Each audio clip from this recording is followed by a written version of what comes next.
my name is Natalie. Today I wanted to do a belated announcement for the Invisible Cities project. We will be announcing the two countries we have selected for May, which are South Africa and Switzerland.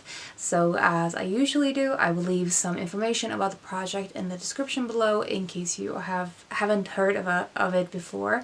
I also wanted to mention that there is a story graph challenge if you hang around on there, and I tried to update it as soon as I made these announcement videos as well with the new upcoming countries. But I also wanted to mention a few books that I have my eye on for these countries and that I think look interesting and you might be interested in as well. So first, for Switzerland, I am definitely going to be reading Fleur Jaggi, that I've recently put on my list of authors to read in general, and the book of hers that I'm particularly interested in is called Sweet Days of Discipline, which has been translated by Tim Parks, and the beautiful cover is designed by Peter Mendelssohn. This one says, novel about obsessive love and madness in post-war Switzerland. Fleur Jaggi's eerily beautiful novel begins innocently enough, but there is nothing innocent here. With the offhanded remorselessness of a young Eve, the narrator describes her potentially lethal designs to win the affections of Frederique, the apparently perfect new girl. So this one is kind of the theme of female friendship and obsession. It sounds really interesting. The other one I have my eye on for Switzerland is written by Anne-Marie Schwarzenbach, and this is apparently she is apparently a writer, journalist, photographer, and queer icon who worked periodically as an archaeologist, and several of her books have been published by Seagull Books. This one that I have my eye on is called Death in Persia, translated by Lucy Jones, and this is a travelogue where she had been basically writing about her experience of traveling in Persia in the 30s. And I have a particular interest in Iranian history and culture, so I was intrigued by this. And she sounds like she was a really interesting person as well, so I'm looking forward to seeing the nonfiction aspect of this book, aside from seeing the sort of time capsule type of writing that this will probably be.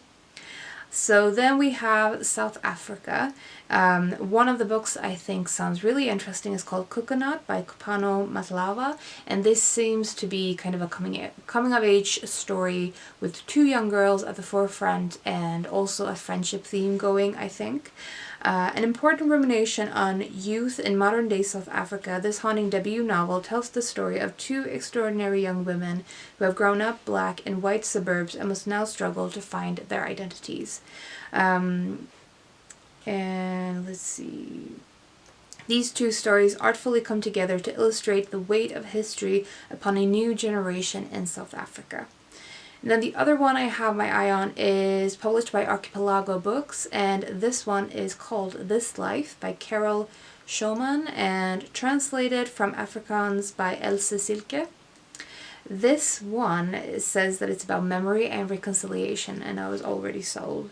Written by one of South Africa's most celebrated writers, This Life considers both the past and future of Afrikaner people through 4 generations of one family, told from the perspective of one woman in her final days, and beautifully written in Schoeman's poetic, lyrical style. It is a remarkably vivid account of a 200-year-old culture and history that has been irrevocably lost.